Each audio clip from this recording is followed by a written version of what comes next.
ஈரானுடைய அதிபர் மசூத் பெசக்ஷியன் அவர்கள், நாங்கள் யுத்தத்தை விரும்பவில்லை, நாங்கள் பேச்சுவார்த்தைகளை தான் விரும்புகிறோம், ஆனால் எங்கள் மீது திணிக்கப்படுகிற எந்த ஒரு முற்றுகையையும் நாங்கள் ஏற்றுக்கொள்ள முடியாது. ஈரானுக்கு தன்னுடைய உத்தியோகபூர்வ விஜயமாக சென்றடைந்திருக்கிறார் பாகிஸ்தானுடைய இராணுவ தளபதி ஃபீல்டு மார்ஷல் ஆசிம் முனீர் அவர்கள். இன்றைக்கு அது தொடர்பான புகைப்பட காட்சிகளும் வீடியோ காட்சிகளும் சற்று நேரத்துக்கு முன்பதாக வெளியாகி இருப்பதை நீங்கள் பார்க்க முடியும். அமெரிக்காவினுடைய கடற்படை முற்றுகை வளைகுடாவை, அதே போன்று செங்கடல், இது போன்ற பகுதிகளில் வர்த்தக பாதைகளை முற்றுமுழுதாக மூடுவதற்கு காரணமாகலாம் என்கிற ஒரு எச்சரிக்கையை இன்றைக்கு ஈரானுடைய IRGC-யினுடைய ஊடக பிரிவு செய்திகளை வெளியிடக்கூடிய ஹாத்தமுல் அன்பியா படைப்பிரிவினுடைய செய்தி தொடர்பாளர் வெளியிட்டிருப்பதை நம்ம பார்க்க முடியும். என்னதான் அமெரிக்கா முற்றுகையிட்டாலும் அவர்களுடைய மிக பிரம்மாண்டமான ஒரு கப்பலே தற்போது நேரடியாக ஈரானுடைய துறைமுகத்துக்கே போய் சேர்ந்திருக்கிறது. ஈரானுக்கு எந்த விதமான ஆயுதங்களையும் கொடுக்காதீங்க அப்படின்னு சொல்லி சீனாவினுடைய அதிபர் ஷி ஜின்பிங் இடத்துல நான் கடிதம் மூலமாக கோரிக்கை விடுத்திருக்கிறேன் அப்படின்னு சொல்லி அமெரிக்க அதிபர் டொனால்ட் ட்ரம்ப் இன்றைக்கு ஃபாக்ஸ் நியூஸினுடைய பிசினஸ் பகுதிக்கு கொடுத்திருக்கக்கூடிய பேட்டியில் சொல்லி இருக்கிறாரு.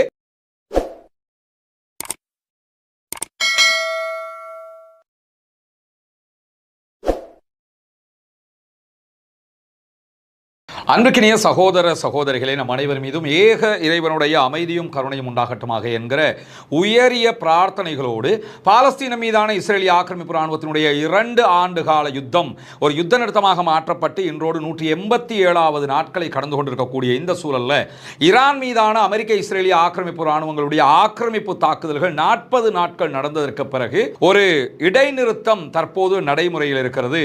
யுத்தம் இல்லாத இடைநிறுத்தமாக இருந்தாலும் ஹொர்முஸ் ஜலசந்தி முழுவதுமாக ஈரானால் முற்றுகையிடப்பட்டிருக்கிறது. ஹொர்முஸ்ல இருந்து வெளியேறுகிற அல்லது உள்ளே செல்கிற எந்த கப்பல்களாக இருந்தாலும் ஈரானிடத்தில் அனுமதி கேட்டுவிட்டு தான் உள்ளே செல்ல வேண்டும். இதே நேரம் ஈரானுக்கு போகிற கப்பல்களை நாங்கள் தடுக்க போறோம் என்று சொல்லி அமெரிக்க அதிபர் டொனால்ட் ட்ரம்ப் அமெரிக்க ராணுவத்தை வைத்து ஹொர்முஸினுடைய மறுபக்கத்தை நாங்கள் முற்றுகையிடுகிறோம் பேர்வழி என்கிற பெயரில் அவர் ஒரு முற்றுகையை செய்து கொண்டிருக்கக்கூடிய இந்த சூழல்ல நிறைய பரபரப்பான பல முக்கியமான செய்திகள் இன்றைக்கு வெளியாகி இருப்பதை நம்ம பார்க்க முடியும். குறிப்பாக அமெரிக்க தொடர்பாக இன்றைக்கு கருத்து தெரிவித்திருக்கக்கூடிய ஈரானுடைய அதிபர் மசூத் பெசக்ஷியன் அவர்கள், நாங்கள் யுத்தத்தை விரும்பவில்லை, நாங்கள் பேச்சுவார்த்தைகளை தான் விரும்புகிறோம், ஆனால் எங்கள் மீது திணிக்கப்படுகிற எந்த ஒரு முற்றுகையையும் நாங்கள் ஏற்றுக்கொள்ள முடியாது. குறிப்பாக எங்களை பொறுத்தவரையில் அமெரிக்காவினுடைய விருப்பங்களை நாங்கள் ஏற்றுக்கொள்ள முடியாது, எங்களுடைய சுய விருப்பங்களைத்தான் அமெரிக்கா ஏற்றுக்கொள்ள வேண்டும், எங்களிடத்தில் எதையும் திணிக்க வராதீர்கள் என்கிற செய்திகள் அவர் சொல்லியிருக்கிறார். நேற்றைய தினம் இதே வார்த்தை அவர் பிரான்சினுடைய அதிபர் மெக்ரானிடத்திலையும் சொல்லி இருந்தார். ஏன்னா ஈரானுடைய ஸ்டாண்ட் ரொம்ப தெளிவாக இருக்கிறது நீங்க பார்க்க முடியும்.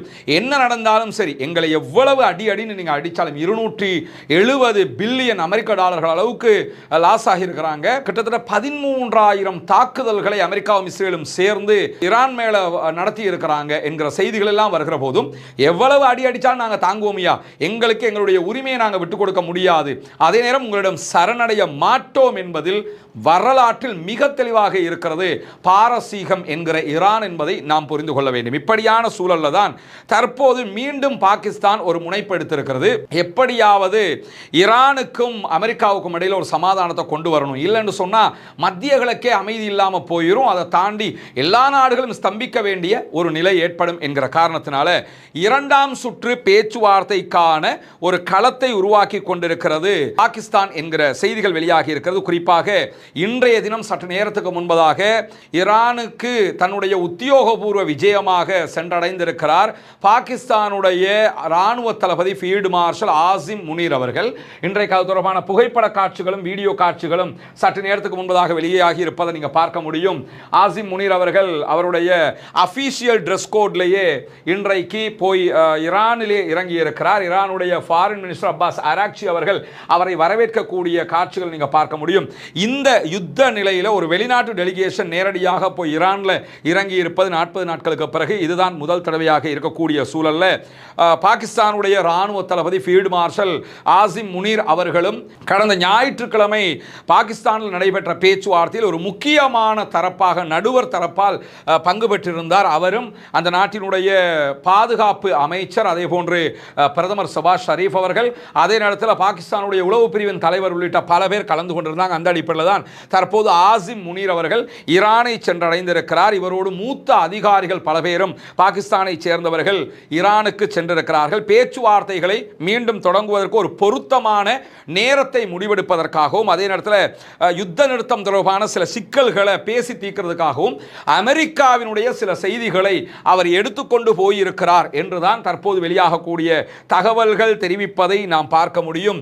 இன்னைக்கு பாகிஸ்தானுடைய ராணுவ தளபதி, ஈரானுடைய ஃபாரின் மினிஸ்டர், அதே போன்று ஈரானுடைய சபாநாயகர், பாராளுமன்ற சபாநாயகர் முகமது பாகர் கலிபாப், அதே போன்று ஈரானுடைய ஜனாதிபதி மசூத் பெசக்ஷியனையும் சந்திப்பதற்கான வாய்ப்புகள் இருப்பதாக சொல்லப்படுகிறது. அந்த நேரத்தில் அமெரிக்காவினுடைய சில தகவல்களை அவர் ஒப்படைத்ததற்கு பிறகு ஈரானுடைய கருத்துக்களையும் அதிலே கேட்டுக்கொள்வார். அதே நேரத்தில் இரண்டு தரப்பும் மீண்டும் வெகு சீக்கிரத்தில் சந்தித்து பேசுவதற்கான வாய்ப்புகள் இருக்கிறது. குறிப்பாக நாளைய தினம் வியாழக்கிழமை அந்த பேச்சுவார்த்தை நடப்பதற்கான வாய்ப்பு இருக்குது என்று சொல்லப்பட்டாலும் அது ஓரிரு நாட்கள் எதிர்வருகிற சண்டே வரைக்கும் அந்த டேட் இழுபடுவதற்கான வாய்ப்புகளும் இருக்கிறது. காரணம் என்னன்னு கேட்டால் இப்பதான் இந்த டெலிகேஷன் அங்கே போய் இறங்கி இருக்கிறாங்க. இதே நேரத்தில் இன்னும் சில முக்கியமான காரியங்களும் நடைபெற்று வருகிறது. எனவே நாளைக்கு இது சடன்லி நடப்பதற்கு வாய்ப்பில்லை. ஆனால் சண்டே ஒரு பேச்சுவார்த்தை நடைபெறுவதற்கான வாய்ப்புகள் மிக மிக அதிகமாக இருக்கிறது. அதை தாண்டி இப்ப பாகிஸ்தானுடைய ராணுவ தளபதி ஆசிம் முனீர் ஈரானுக்கு போயிருக்கிறாரு. இதே நேரத்தில் இந்த யுத்தத்தை முடிவுக்கு கொண்டு வருகிற முயற்சியில் மற்ற நாடுகளை இணைத்துக் கொள்வதற்காக அடுத்த 2 நாட்களில் பாகிஸ்தானுடைய பேச்சுவார்த்தைகளை மீண்டும் தொடர்வதற்காகவும் புதன்கிழமை, அதாவது இன்று இரவுல இருந்து சனிக்கிழமை வரைக்கும் ஒரு திட்டமிட்ட உத்தியோகபூர்வ பயணத்தை பாகிஸ்தானுடைய பிரதமர் ஷபாஸ் ஷரீப் அவர்கள் துருக்கி, சவுதி அரேபியா, கத்தர் ஆகிய நாடுகளுக்கு பயணிக்க இருக்கிறார் என்கிற செய்திகள் வெளியாகி இருக்கிறது. அப்ப மற்ற நாடுகளுக்கு ஏன் போகல என்று சொன்னா சில காரணங்களுக்காக பஹ்ரைன், குவைத், யுஏஇ போன்ற நாடுகளை அவர் அமர்ந்து கொண்டிருக்கிறார். குறிப்பாக பஹ்ரைன், யுஏஇ ரெண்டுமே இஸ்ரேலை தனி நாடாக அங்கீகரித்திருக்கக்கூடிய ஆபிரகாம் ஒப்பந்தத்தில் இருக்கக்கூடிய நாடுகள். குவைத்தை பொறுத்தவரை இந்த யுத்தத்தில் ரொம்ப அடி வாங்கி இருக்கக்கூடிய நாடு, பிளஸ் அவங்களும் இந்த யுத்தத்தில் அமெரிக்க தரப்பை கூடுதலாக இழுத்துக் கொண்டிருக்கக்கூடிய பகுதிகளாக இருக்கு. அதை தாண்டி மிடில் ஈஸ்ட் கல்ஃப் கண்ட்ரீஸ் எடுத்துக்கிட்டோம்னா சவுதி அரேபியா ஒரு மெயின் ரோல்ல இருக்கிறாங்க. அவங்க தான் பெரிய அண்ணன் மிடில் ஈஸ்டுக்கு. அதை தாண்டி இந்த சமாதான பேச்சுவார்த்தை, அமெரிக்காவோட நெருக்கம், இந்த மாதிரியான விவகாரங்கள், பாலஸ்தீன விடுதலை அமைப்புக்கு நேரடி ஆதரவு, இந்த மாதிரியான இடத்துல மிக முக்கியமான இடத்துல இருக்கிறவங்க தான் கத்தர். எனவே கத்தரையும் சவுதி அரேபியாவையும் தான் மெயினாக முழுவதுமாக அவங்க சந்திக்க வேண்டிய மிக முக்கியமான தேவை இருக்கிறது. அதை தாண்டி துருக்கியோடு பேச வேண்டிய தேவை இருக்கு. டர்க்கி ஒரு முக்கியமான ரோலை இதில் வச்சுக்கிட்டு இருக்காங்க. ஈரான் பக்கம்ங்கிறதுல அவங்க தெளிவாகவே இருக்கிறாங்க. ஏன்னா ஈரானை காலி பண்ணிட்டா அடுத்து டர்க்கி பக்கம் தான் இஸ்ரேலும் அமெரிக்காவும் திரும்பும்ங்கிறதுல எந்த மாற்று கருத்தும் அவங்களுக்கு கிடையாது. எனவே ஈரானை பாதுகாப்பது தற்போதைய தேவை என்கிற இடத்துல துருக்கி இருக்கிறார்கள். எனவே துருக்கிக்கும் சவுதி அரேபியாவுக்கும் கத்தருக்கும் இந்த உத்தியோகபூர்வ பயணத்தை பாகிஸ்தானுடைய பிரதமர் ஷபாஸ் ஷரீப் அவர்கள் இன்று தொடங்குகிறார். சனிக்கிழமை அது முடிவுக்கு வரும். மேபி ஞாயிற்றுக்கிழமை மீண்டும் ஒரு பேச்சுவார்த்தையை ஈரானும் அமெரிக்காவும் அடுத்த கட்டமாக பாகிஸ்தானில் ஆரம்பிக்க கூடும் என்கிற செய்திகளுக்கு மத்தியில் தான் அமெரிக்காவினுடைய கடற்படை முற்றுகை வளைகுடாவை, அதே போன்று செங்கடல், இது போன்ற பகுதிகளில் வர்த்தக பாதைகளை முற்றுமுழுதாக மூடுவதற்கு காரணமாகலாம் என்கிற ஒரு எச்சரிக்கையை இன்றைக்கு ஈரானுடைய IRGC ஊடக பிரிவு செய்திகளை வெளியிடக்கூடிய ஹாத்தமல் அன்பியா படைப்பிரிவினுடைய செய்தி தொடர்பாளர் வெளியிட்டிருப்பதை நம்ம பார்க்க முடியும்.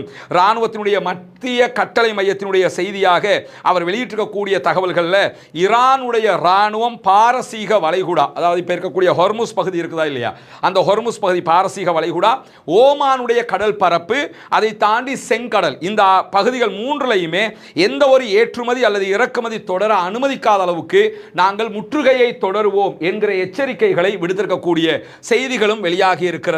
ஏன்னா நீங்க ஒன்னு செஞ்சா நாங்க 10 பண்ணுவோம்ங்கிற மாதிரி ஈரான் ரொம்ப தெளிவாக, ஏன்னா அவங்களுக்கு இந்த யுத்தத்தில் ஒன்று மட்டும் கண்டுக்கிட்டாங்க, நம்ம கிட்ட இருக்கிற ஆயுதங்களை வச்சு இஸ்ரேலுக்கு அடிக்கிறோமோ இல்லையோ, அமெரிக்காவுக்கு அடிக்கிறோமோ இல்லையோ, ஹொர்முஸை மூடிட்டோம்னா முத்து பேர் நம்ம கிட்ட வந்துருவாங்க, நம்ம ஹொர்முஸ் தான் நம்மகிட்ட இருக்க அணுகுண்டை விட பெரிய ஆயுதம் என்பதை கண்டறிந்து கொண்டார்கள். அதனால தான் மிக தெளிவாக நாங்கள் ஹொர்முஸை முற்றுகையிடுவோம், அதை தவிர்க்கவே மாட்டோம், அதை தாண்டி ஓமான் கடற்பரப்பை நாங்கள் கைப்பற்றுவோம், அதை தாண்டி செங்கடலில் ஹவுதீஸ் இருக்கிறாங்க, அதுக்கு IRGC தான் போகணுங்கிறது இல்லை, அங்கே ஹூத்திஸ் இருக்கிறாங்க, ஹூத்திஸை விட்டு அதையும் கண்ட்ரோல் பண்ணிடுவோம் அப்படின்னு இன்றைக்கு ஒரு கடுமையான வார்னிங் கொண்டு கொடுத்திருக்கக்கூடிய நேரத்தில் தான் இன்றைக்கு வாஷிங்டன் போஸ்ட் வெளியிட்டிருக்கக்கூடிய ஒரு செய்தியில் அமெரிக்காவினுடைய மேலதிக படைகளும் மத்திய கிழக்குக்கு கூடுதலாக அனுப்பப்படுகிறார்கள் என்கிற செய்தி வெளியாகி இருக்கிறது.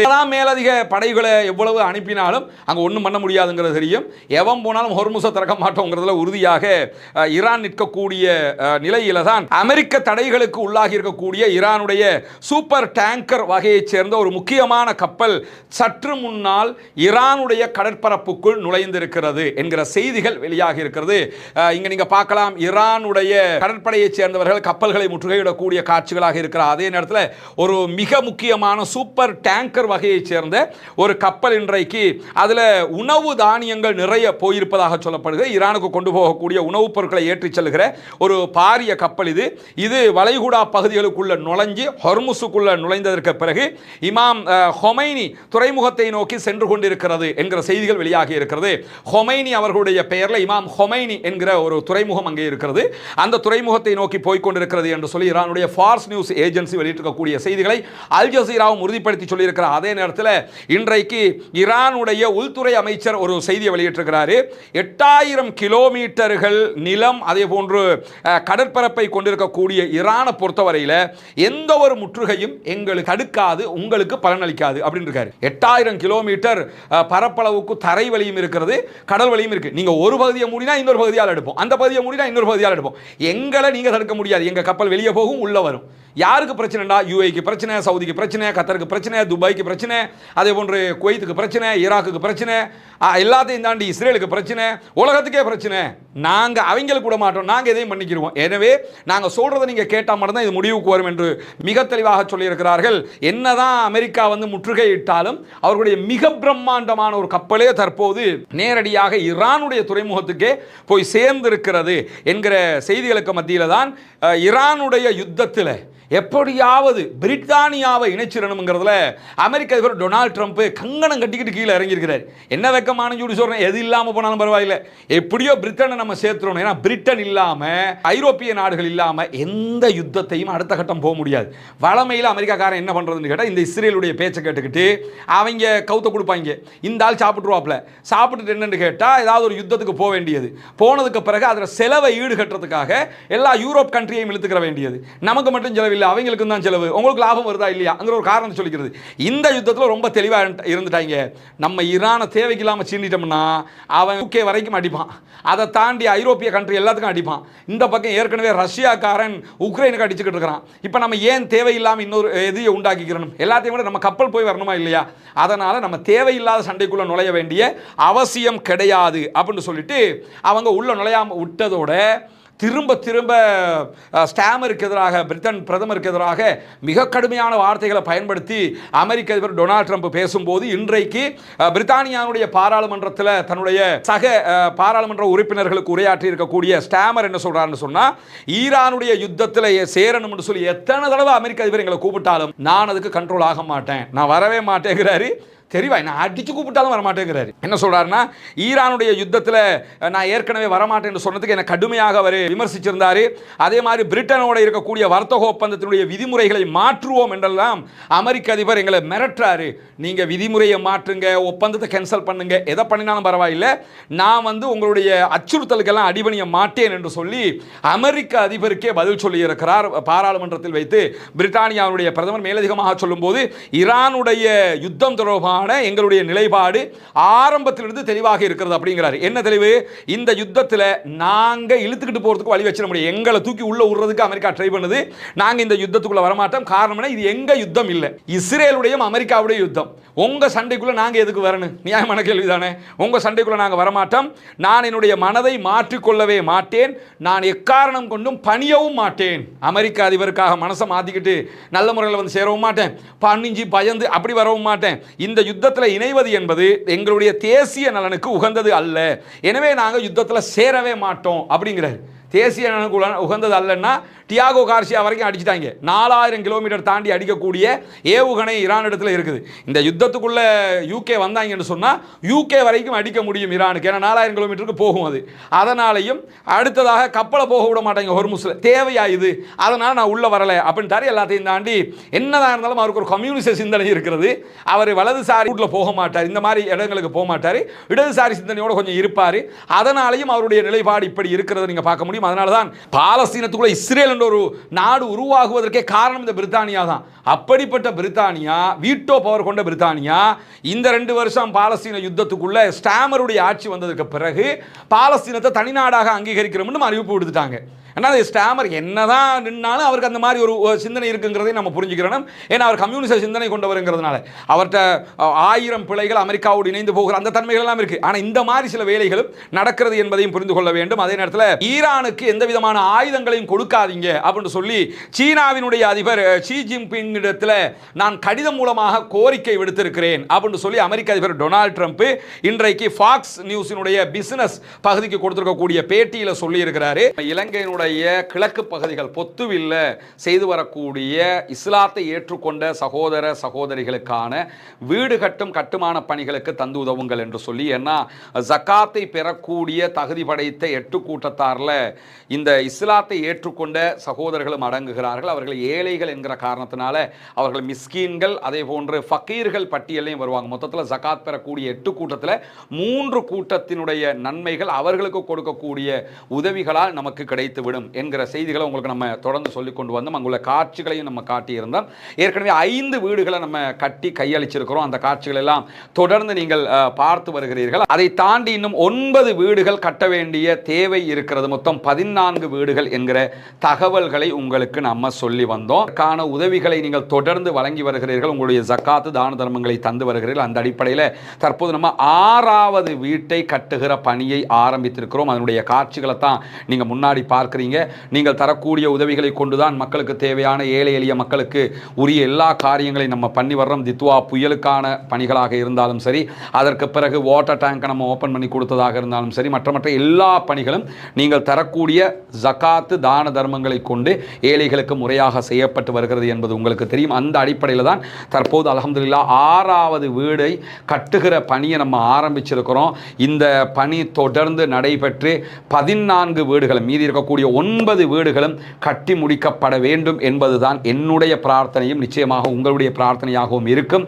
எனவே இந்த பணியை சிறப்பாக முடிப்பதற்காக தொடர்ந்தும் உங்களுடைய உதவிகளை வாரி வழங்குங்கள் என்கிற கோரிக்கை இந்த இடத்திலே முன்வைத்துக் கொள்கிறேன். சீனா தான் ஆயுதங்களை கொடுக்குதாமே என்று சொல்லி, குறிப்பாக இந்த ஸ்டெல்த் வகையான விமானங்கள் F-35, F-15, F-14 இந்த மாதிரி விமானங்கள் இருக்குதா இல்லையா? அதில் குறிப்பாக F-35 எல்லாம் கண்ணுக்கு புலப்படாத அதிவேகத்தில் போய் தாக்கல் நடத்தக்கூடிய விமானங்கள். இதையெல்லாம் இந்த யுத்தத்தில் ஈரான் சுட்டு வீழ்த்தி நீ என்னடா பெரிய ஆள் இந்த மாதிரி காட்டி விட்டாங்க. இதுக்கான இந்த கண்டறியக்கூடிய ரேடார் சிஸ்டம் எல்லாம் சீனா தான் ஈரானுக்கு கொடுத்திருக்கிறது என்கிற செய்திகள் தொடர்ந்து வெளியாகி கொண்டிருக்கு. இது சீனா மறுத்து கொண்டே இருக்கிறது. ஈரான் எந்த இடத்துலையும் அவங்க தந்தாங்கன்னு சொல்லவும் இல்லை, தரலன்னு சொல்லவும் இல்லை. ஆனால் இந்த யுத்தத்துக்கு இடையில் ஒரு 14-15வது நாட்கள் தாண்டும் போது ஈரானுடைய IRGC வெளியிட்ட அறிவிப்பில் என்ன சொன்னாங்கன்னா, இது எங்களுடைய சொந்த தயாரிப்புன்னு தான் சொல்லியிருந்தாங்க. அப்படி சைனாவினுடைய தொழில்நுட்பத்தை எடுத்துக்கிட்டு சொந்த தயாரிப்புன்னு சொல்றதுக்கு வாய்ப்பு ரொம்ப குறைவு. ஆனால் இந்த யுத்தத்தில் எப்படி கரெக்டாக துல்லியமாக அமெரிக்காவுடைய இலக்குகளை அடிக்கிறாங்கிறத பொறுத்தவரையில் வளமையாக கூகுளுடைய தயாரிப்புகளை பயன்படுத்துகிறவங்க அமெரிக்காவுடைய சார்ந்த தொழில்நுட்பம்ங்கிறதுனால இந்த வாட்டி முழுவதுமாக சீனாவினுடைய தயாரிப்புகள் தொழில்நுட்பங்களை தான் பயன்படுத்தி இருக்கிறார்கள். அதற்கான ஒப்பந்தம் அவர்களுக்கு இருக்கிறது. 25 ஆண்டுகளுக்கு இந்த ஒப்பந்தங்கள் எல்லாம் அவங்க பண்ணி வச்சிருக்கிறாங்க. அந்த அடிப்படையில் இதை பண்ணியிருக்கிறாங்க. இதே நேரத்தில் அமெரிக்க அதிபர் சீனாவினுடைய அதிபருக்கு கடிதம் எழுதியிருக்கிறாரு. நீங்கள் ஆயுதங்கள் எல்லாம் கொடுக்காதீங்கன்னு சொல்லியிருக்கிறேன். அவரும் நாங்கள் அப்படி ஒன்றும் செய்யலை, இனிமேல் செய்யவும் மாட்டோம்னு சொல்லியிருக்கிறாரு. ஆனால் எங்களுக்கு அமெரிக்காவுடைய உளவுத்துறை சொல்லுகிற தகவல் என்னன்னா, இவங்க ஆயுதம் அடுத்து இன்னும் மேலதிகமாக ஆயுதம் கொடுக்க போறாங்கன்னு தகவல் வருது அப்படிங்கிறாங்க. ஆனால் சீனாவினுடைய அதிபர் அதை மறுத்திருக்கிறாரு அப்படிங்கிறாரு. சீனாவினுடைய அதிபர் மறுத்திருந்தாலும் அபிஷியலாக கொடுக்கறது தானே மறுப்பாங்க. அன்அபிஷியலாக வேண்டிய அளவுக்கு கொடுக்க முடியும். சீனாவுக்கும் அவங்களுக்கும் இடையில வெளியில் பார்த்தா என்ன கப்பல் போகிற மாதிரி இருக்கும். அங்கேருந்து சரக்கு கப்பல் வர்ற மாதிரி இருக்கும். அதுக்குள்ளே என்ன இருக்குதுன்னு யாருக்கு தெரியும்? சீனாவினுடைய கப்பலை எவனா போய் கேட்க முடியுமா? தடுத்து நிறுத்த முடியுமான்னா அதெல்லாம் செய்ய முடியாதுங்கிறதுனாலையும் இந்த மாதிரியான வேலைகளில் சீனா ஈடுபடுவதற்கு நிறைய வாய்ப்பு இருக்கிறது. சீனா எந்த காரணம் கொண்டும் ஈரானை விட்டு கொடுத்துறாத. காரணம் என்ன? ஈரானுடைய 80% எண்ணெய்கள் மூலமாகத்தான் சீனாவுடைய இவ்வளவு பெரிய வளர்ச்சிக்கு அது காரணமாக இருக்கிறது என்பதை தாண்டி மொசாதோடு தொடர்பில் இருந்த 35 பேர்களை இன்றைக்கு கைது செய்திருக்கிறோம் என்கிறது ஈரான். அதெல்லாம் ஒரு விதமான கெட்டிக்காரங்கிறத யாரும் மறுக்க முடியாது. ஒரு பக்கம் அமெரிக்காவோட சண்டை, மறுபக்கம் அரபு நாட்டில் இருக்கக்கூடிய அமெரிக்காவினுடைய எல்லா பேஸுகளுக்கும் அடி, அடுத்த பக்கம் இஸ்ரேலுக்கு அடி, டியாகோ கார்சியா வரைக்கும் சண்டை, யுத்தம் நிறுத்தம்னா பேச்சுவார்த்தை, நாட்டை கட்டி எழுப்பணும். இப்போ ரயில்வே ட்ராக் எல்லாம் குண்டு போட்டு அடிச்சிருந்தாங்க. ஈரானுக்குள்ள இருந்த பல நகரங்களுடைய ரயில்வே ட்ராக் எல்லாம் மலமலமலன்னு செஞ்சு எல்லாருக்கும் போகிறதுக்கு யூஸ் பண்ணுறதுக்கு திரும்ப கொடுத்துட்டாங்க. நம்ம நாடுகளை எடுத்துக்கிட்டா இன்ன வரைக்கும் தித்துவாவில் பாதிக்கப்பட்ட இடங்களையே நம்ம டெவலப் பண்ணுறது கஷ்டம். நம்ம நாட்டினுடைய பொருளாதாரம் அப்படி இருக்குது. அவங்க மலமலண்டு அவங்களுடைய ஆள் பலம், இராணுவ பலம், அவருடைய தொழில்நுட்ப பலம் அந்த அளவுக்கு மலமலன்னு எல்லா ரயில்வே ட்ராக்கையும் போட்டு பொதுமக்களுக்கு தேவையான ஏற்பாடுகள் எல்லாம் பண்ணி கொடுத்துட்டாங்க. அவருடைய கவர்மெண்ட் ஸ்ட்ரக்சர் வந்து அப்படி அத்துப்படி அதே மாதிரி ஸ்டடியாக நிற்கிறாங்க. இந்த மாதிரி எல்லாம் பண்ணி கொண்டிருக்கக்கூடிய நேரத்தில் தான் இடையில் அவர்களுடைய உளவு பிரிவு மொசாதோட தொடர்புல ஒவ்வொருத்தரையும் தேடி தட்டி தூக்குறாங்க. ஒரு நாளைக்கு 30 பேர் 40 பேர் 50 இப்படி நினச்சி இன்றைக்கி 35 பேரை தட்டி தூக்கியிருக்காங்க. 35 பேரை தட்டி தூக்கியிருக்காங்கன்னா அவ்வளோதான் கத்தம்னு அர்த்தம். ஏன்னா அங்கே நாட்டுக்கு எதிராக எவன் சூழ்ச்சி பண்ணினாலும் அந்த வேலையை பண்ணுவாங்க. எந்த நாடும் அதுதான் பண்ணும். தேச துரோகத்தில் ஈடுபட்டால் அதற்கு என்ன தண்டனை? எல்லா நாடுகளிலும் ஒரே தண்டனை தான். எனவே அதை தாண்டி இன்றைக்கு வெளியாக இருக்கக்கூடிய இன்னும் ஒரு முக்கியமான விவகாரம் என்னென்னா, இந்த ஹிஸ்புல்லாக்களோடு நேரடியான ஒரு யுத்தம் நடைபெற்று கொண்டிருக்கக்கூடிய சூழலில் இஸ்ரேல் வேறு விதமாக லெபனானோடு ஒரு ஒப்பந்தத்தை செய்து கொள்ள விரும்புகிறது.